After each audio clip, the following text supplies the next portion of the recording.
Jake Knapp and John Zaratsky. Make Time. How to Focus on What Matters Every Day.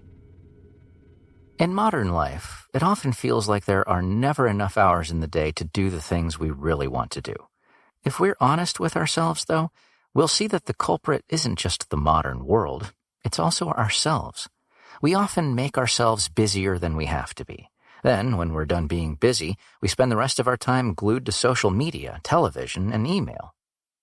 To regain our time and pursue the activities and projects we've been putting on the back burner, the solution, it would seem, is simple.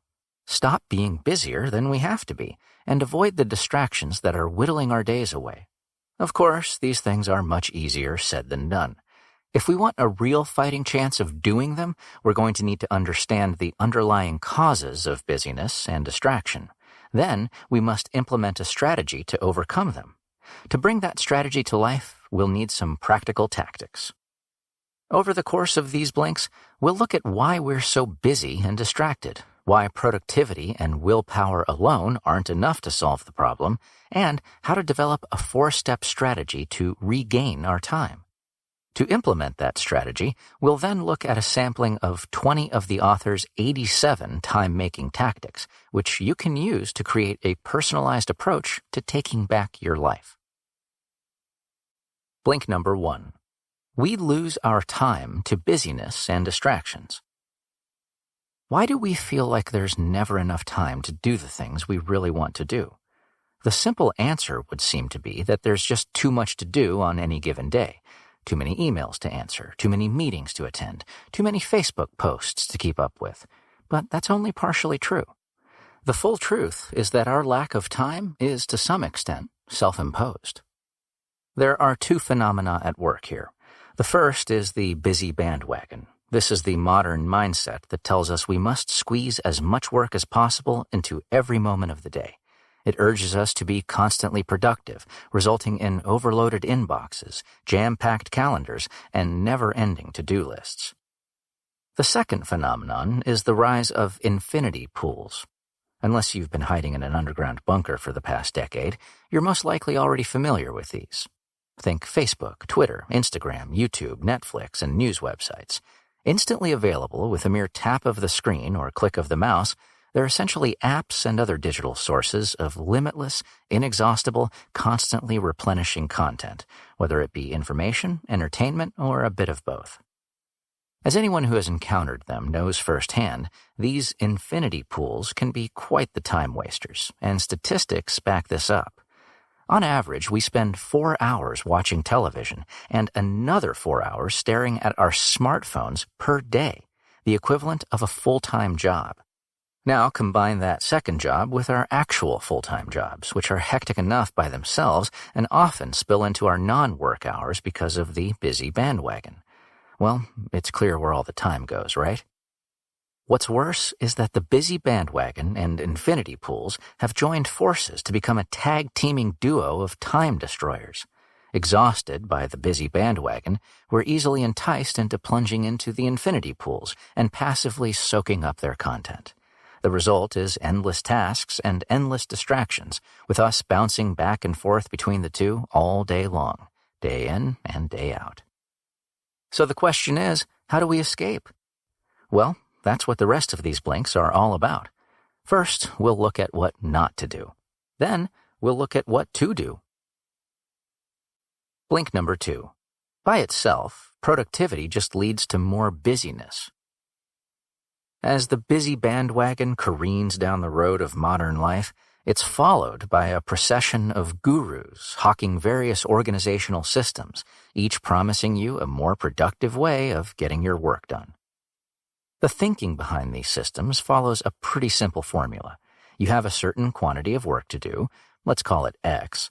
If X amount of work fills up all of your time, then the solution seems simple.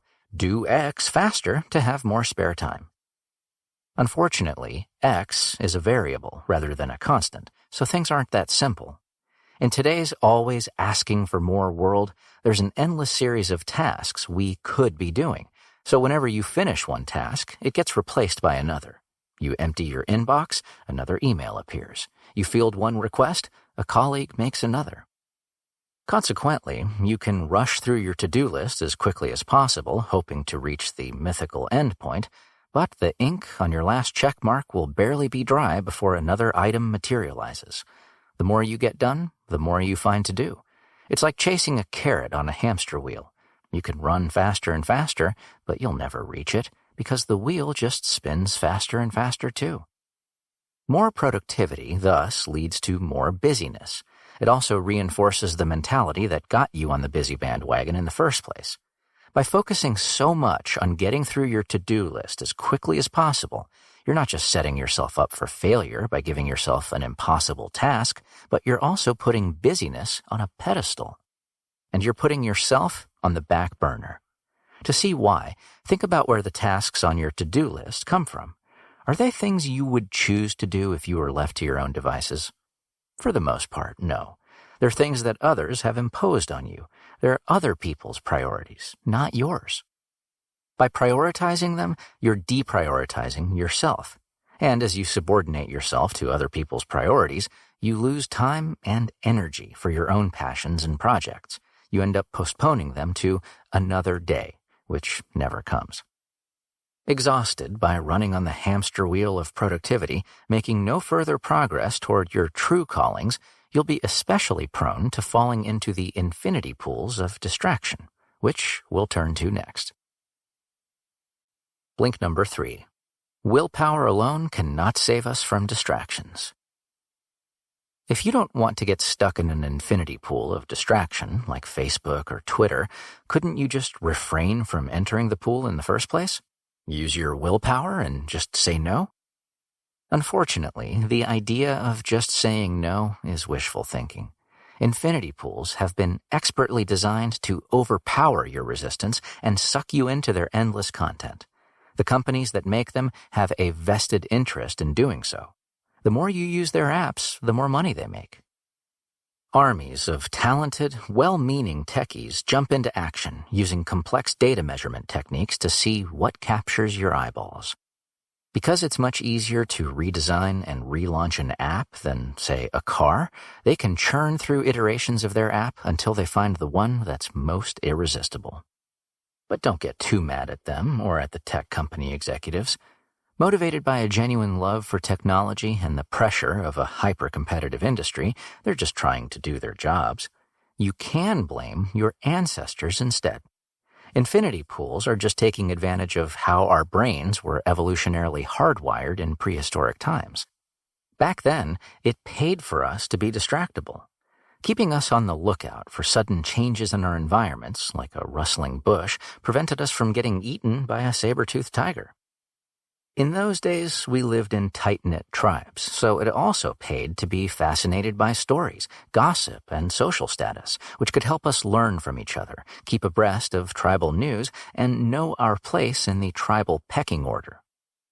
Finally, going out to hunt mastodons or gather berries meant never knowing exactly when or where you might get lucky, so our brains evolved to be motivated by unpredictable rewards. That way, even if a particular valley or patch of shrubs proved mastodon or berryless, we'd keep searching for food. Back then, these predispositions served us well. But today, they make us prey to phone notifications that grab our attention, clickbait headlines that intrigue us with stories, tweets that relay gossip, Instagram follower accounts that quantify our social status, and endless Facebook feeds that promise the unpredictable rewards of interesting links hidden between boring posts. The combination of expertly designed apps and prehistorically shaped minds is too powerful for us to resist by willpower alone. We need strategies and tactics, which we'll turn to next. Blink number 4. To overcome busyness and distractions, you need to change the default settings of your behavior. If willpower alone isn't enough to defeat infinity pools, and if productivity just makes the busy bandwagon stronger, how do we escape their clutches? Well, as with vanquishing a supervillain, the answer lies in identifying the ultimate source of their superpower and taking it away from them. That source can be summarized in one word: reactivity. Both the busy bandwagon and infinity pools derive their power from our being unmindfully reactive to external stimuli. A colleague emails you with a question, and you feel obligated to respond to it immediately. Your phone buzzes with a notification, and you feel compelled to look at the screen. You do these things without even thinking about them, and that's precisely the problem. Riding the busy bandwagon and wallowing in infinity pools have become our automatic behavioral reactions to professional demands and digital technologies. If we think of our minds as computers and our behaviors as a program, we could say that unmindfully reactive behaviors have become our default settings. At the beginning of each day, this is how we're already set up to respond to the stimuli of demands and technology we'll encounter. This is similar to how when you turn on your phone for the first time, it defaults to sending you certain notifications, displaying a certain background, and playing a certain ringtone. If you know how to operate a phone, you know how to reprogram its default settings to change the notifications, background, and ringtone to your liking. In the following blinks, we'll look at how to reprogram your own default settings in order to stop being unmindfully reactive, which leads to falling into the traps of the busy bandwagon and infinity pools. You might be wondering, where are we heading with all this? Well, if the problem with our default settings is unmindful reactivity, then its antidote is the opposite, mindful proactivity.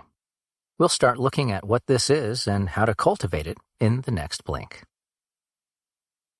Blink number 5. To change your default settings, you need tactics and a strategy to create barriers between you and your time wasters. In Homer's Odyssey, Odysseus faces his own version of infinity pools, the sirens. They are winged creatures whose bewitching voices lured sailors into crashing into the rocks from which they sang. Sailing toward them, Odysseus was mindful of his own limitations. He knew he couldn't resist the sirens by sheer willpower. Wanting to hear the siren songs, but not wanting to crash into the rocks, Odysseus came up with a simple but brilliant solution. He proactively tied himself to the mast of his ship and made his sailors put beeswax in their ears so they couldn't react to the siren song. That's the simplest way to explain being mindfully proactive. Think and act like Odysseus. The busy bandwagon and infinity pools can be as irresistible as the sirens. However, like Odysseus, we can create barriers between us and them that prevent their songs from luring us in, or even reaching us in the first place. There are simple but powerful tactics you can employ to create these barriers. We'll get into this more specifically later, but for now, here's just one example. Avoid the temptation of scrolling through Facebook simply by setting up a website blocker. At this point, maybe you're thinking, enough already, just tell me the tactics. Well, hold on just a little longer, because it wouldn't do any good to just list a bunch of tips and tricks. That's because tactics by themselves are not enough. You need a strategy to guide them.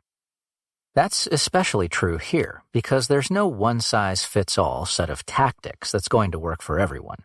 Each person is different, and you need a set of tactics molded to the contours of your specific personality.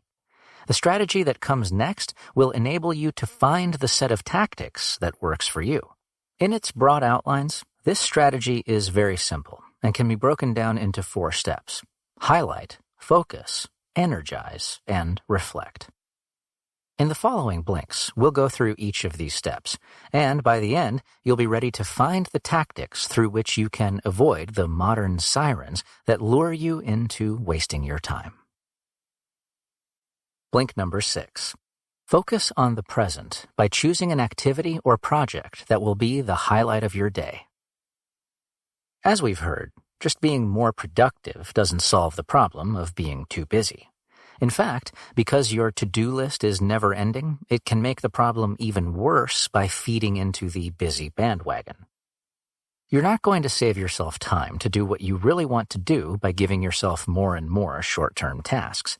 It also doesn't work to get as much done as possible or to neurotically manage your schedule to complete tasks as efficiently as possible. Instead, you're just going to make yourself more busy, which makes your days fly by in a blur and leaves you exhausted by the time you're done with work and chores, hardly ready to, say, write the novel you've always wanted to write or spend some quality time with your family. If focusing on the accomplishment of short-term tasks isn't the solution, then perhaps it is about the long-term goals. But these aren't much help either. They're too abstract, too removed from the here and now, too focused on the distant future. Now, none of this is meant to discourage your to-do lists, schedules, tasks, and goals. Long-term goals help you orient your journey in life. To-do lists, schedules, and short-term goals help you keep track of your progress and get things done along the way. They're important, but they're just not enough to help you regain your time. There is a sweet spot between your short-term and long-term goals. A goal that you can focus on today, but that can also serve as your guiding star as you navigate it. This is a daily highlight, a sustained activity or project that you'll be able to look back on with satisfaction at the end of the day. You may have been asked some version of this question before. What was the highlight of your day? Instead of waiting until the end of the day to see what the answer is, come up with the answer ahead of time by tweaking it slightly. What do you want the highlight of your day to be? Of course, that question is easier to ask than to answer. Next, we'll look at some ways you can help yourself answer it. Blink number 7. Choose an important, satisfying, or joyful highlight that can be accomplished in 60 to 90 minutes. Like Neapolitan ice cream, highlights come in 3 basic flavors: important, meaningful, and joyful. Each entails its own approach, so let's go through them one by one. For the first approach, ask yourself, what, if anything, is my most urgent, absolutely necessary activity or project today? To find these highlights, take a look at your to-do list, your email inbox, or your calendar. Maybe you have a client expecting a proposal today, or your daughter needs help with her costume for Halloween night. Now, let's say you need to fill out a 10-minute form today.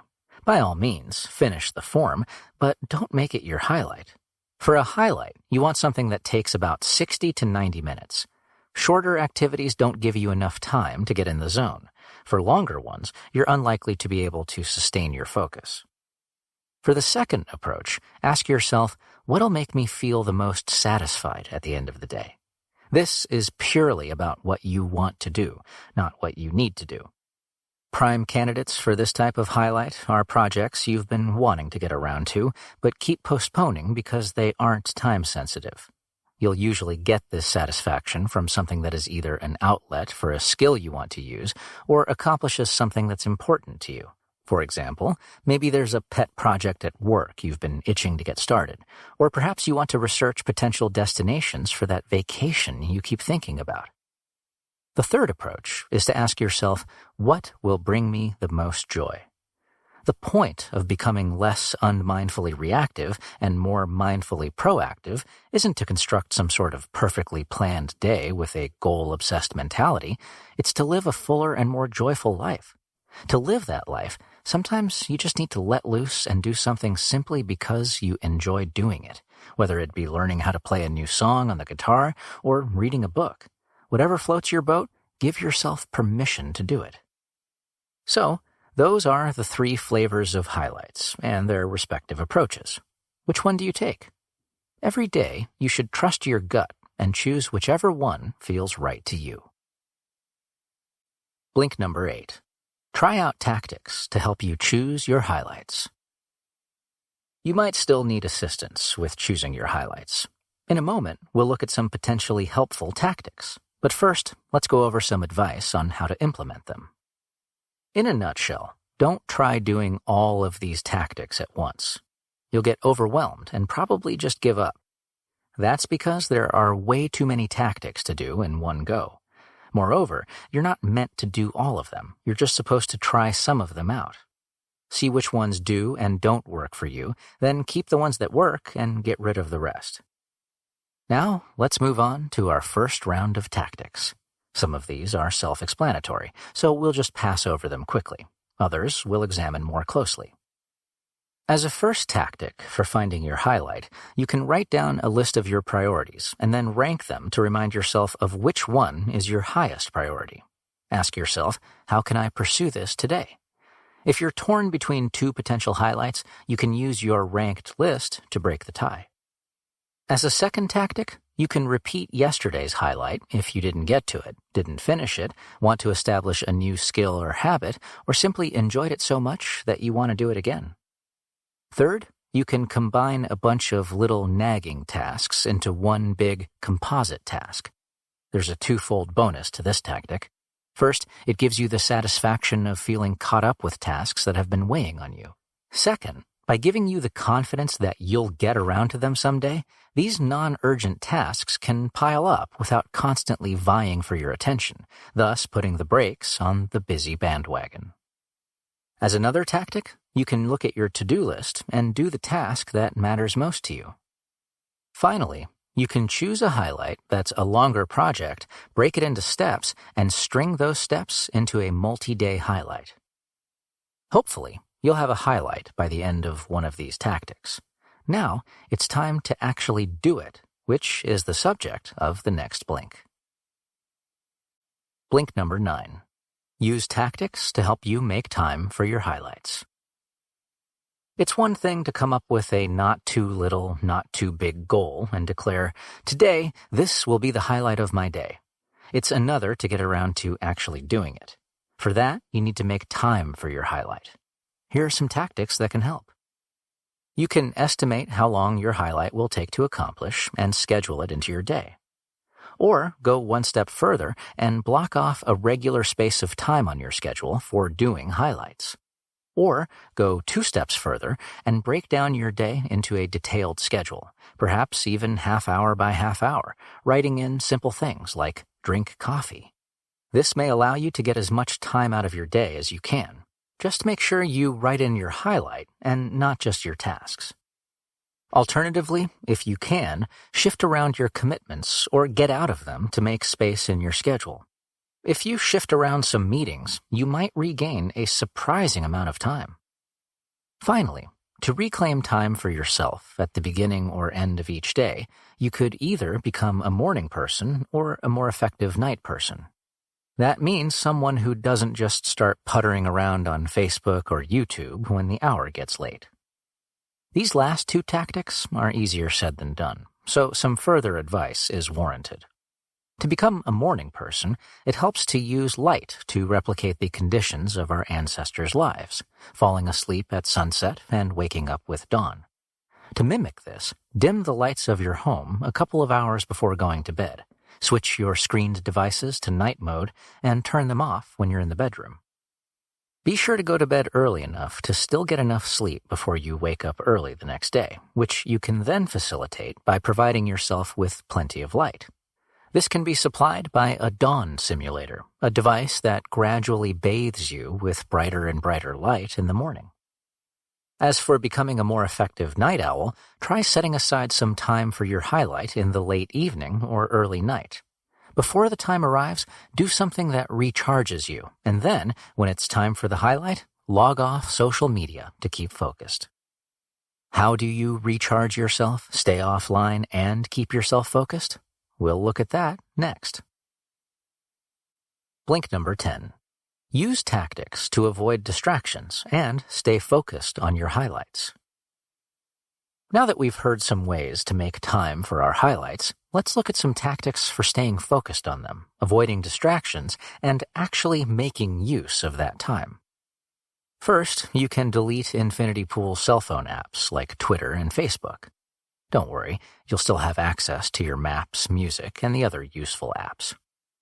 For more extreme measures, you can even delete your phone's email app. This might sound crazy, but think about it. How often do you actually write an email reply on your phone with its tiny, cumbersome keyboard? Probably not that often.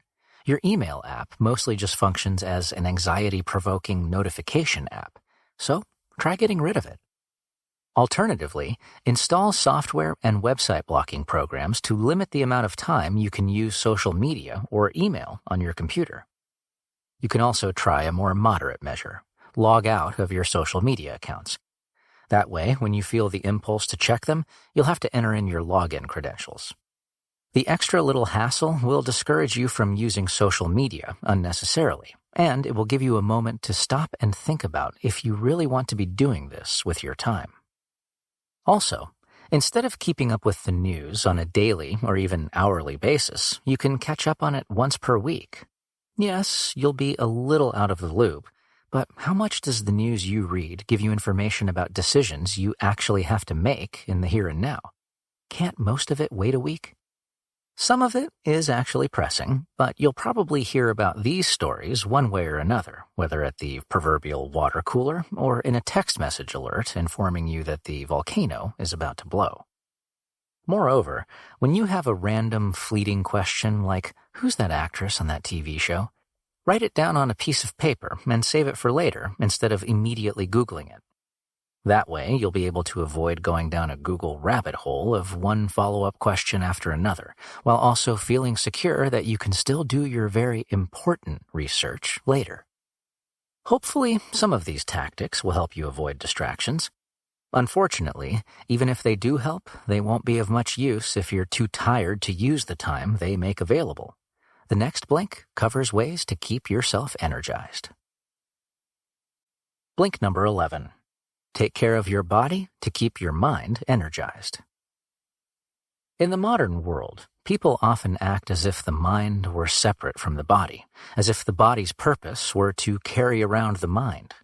Meanwhile, you busy yourself primarily with the mental tasks of contemporary life, such as navigating computer screens. Of course, anyone with a body knows this isn't true. Whenever you feel mentally sluggish after eating too much food or clear-minded after exercising, you experience the connection between the mind and body firsthand. So it's clear that caring for the one requires caring for the other. If you want an energized mind, you need to look after your body. But how? There's so much conflicting advice out there. How do you sort through it all? Fortunately, most of the things you need to know are pretty simple and come straight from human prehistory. Looking at the lifestyles of our ancestors, you see some simple but important factors behind their healthiness: a varied and sparse diet, a sleeping schedule that mirrors the rhythm of the day, plenty of social interaction, and nearly constant low-key movement, like walking, punctuated by bursts of more intense activity, like lifting heavy objects. That's how humans lived for 188,000 of their 200,000 years on Earth, up until the agricultural revolution about 12,000 years ago. Humans are still built for doing all of the things just mentioned, but the defaults of modern life no longer encourage them. Instead, they encourage you to sit around, watch screens, eat processed food, and squeeze in sleep. As a result, lifestyles are no longer in sync with physical needs, and so bodies, and therefore brains, suffer the consequences, which are considerable. Besides the obvious health risks, you're more prone to getting distracted and losing time when you're low on energy, whereas you feel ready to tackle nearly anything when you're energized. The key to taking care of your body is to return to the principles underlying our ancestors' way of life, while retaining the benefits of modern life. This isn't about adopting an extreme paleo diet or anything like that, but about making your evolutionarily shaped needs more in sync with your societally shaped lifestyles. The next blink uses some tactics that can help you do that. Blink number 12. Use tactics to energize your mind and body. Like the key factors of our prehistoric ancestors' lifestyles, the tactics for taking care of our minds and bodies can be broken down into 4 categories: exercise, diet, social connection, and sleep. We'll look at 1 or 2 tactics for each of these. For exercise, remember that we don't need to do a triathlon or anything extreme like that. Just 20 minutes of modest daily activity, such as running or swimming, is scientifically proven to have important benefits for our cognitive abilities, mood, and overall health. And if we're really short on time, we don't even need 20 minutes. Recent research suggests that we can experience even greater benefits from 7 minutes of high-intensity interval training than from 1 hour of gentle exercise. In as little as 5 to 10 minutes, we can squeeze in quite a re-energizing workout by combining sprints, push-ups, pull-ups, squats, and lifting weights. Regarding diet, eat real food in moderation, like our ancestors did. Plants, nuts, fish, and meat. Here's a simple trick for making serving sizes smaller without feeling smaller. Put salad on your plate first, right in the middle. Then add the rest of the meal around it. This way, the whole plate will be filled up, but mostly with greens. Also, caffeine crashes can be devastating to our energy levels. To avoid them, try recaffeinating about 30 minutes before a crash, which is often after lunch. If we wait until we've already crashed, it's too late. The biochemical principles at play here are a little complicated, but the bottom line is that we have to reinforce the old caffeine with new caffeine before an army of drowsiness-inducing molecules called adenosine can sweep in and win the battle over the brain. For sleep, avoid the temptation to catch up on it. This messes up our internal clock, which disrupts our sleep schedule. Stick to it. Wake up at the same time every day, even weekends. For social connection, remember that like our prehistoric ancestors who lived in small, tight-knit tribes, we have an innate need to socialize. In today's world, our tribe is our friends, colleagues, and extended family. Hanging out with any of these people can help fulfill our need for connection, but some of them are especially good at lifting our spirits. Spend time with these people in particular. Better yet, share a healthy meal with them and put the phones away.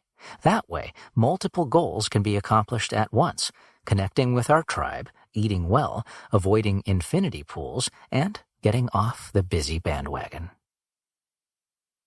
Blink number 13. Reflect on the results of trying out these tactics. In total, these blinks have given you 20 tactics for implementing the first 3 steps of the Make Time strategy. Highlight, focus, and energize. That's a lot of tactics to try out. With so many tactics to choose from, you might feel overwhelmed. Even if you remember the advice about just trying out one new tactic at a time, it might still feel like there's so much you're not covering. Here's one way of fighting that feeling. Think of the tactics as recipes in a cookbook, and the first 3 steps of the strategy as breakfast, lunch, and dinner. Each day, you try out just one recipe per meal, at most.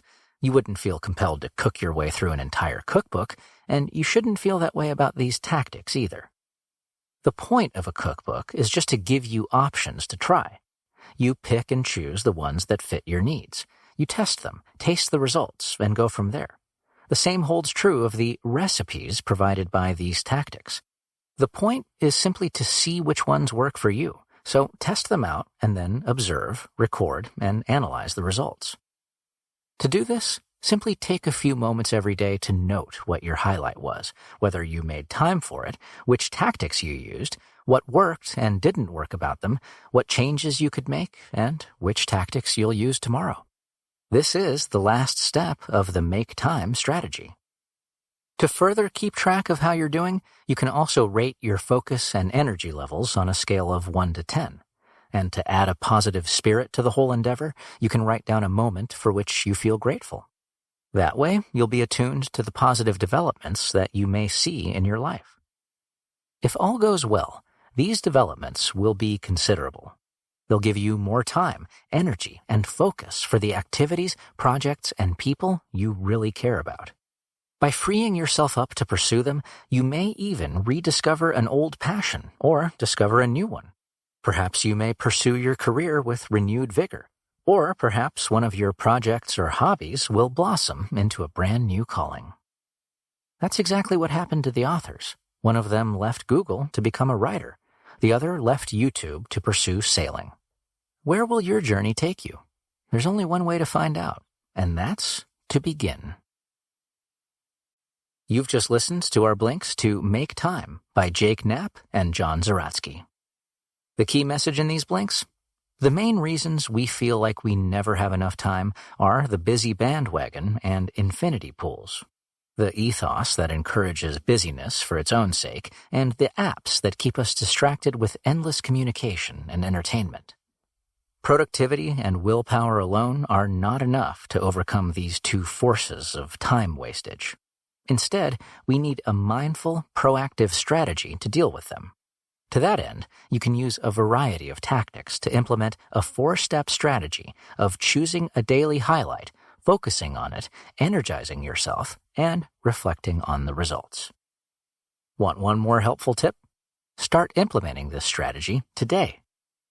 Review these blinks, select one tactic for each of the first 3 steps, and start choosing a highlight, focusing on it, and energizing yourself today. Got feedback?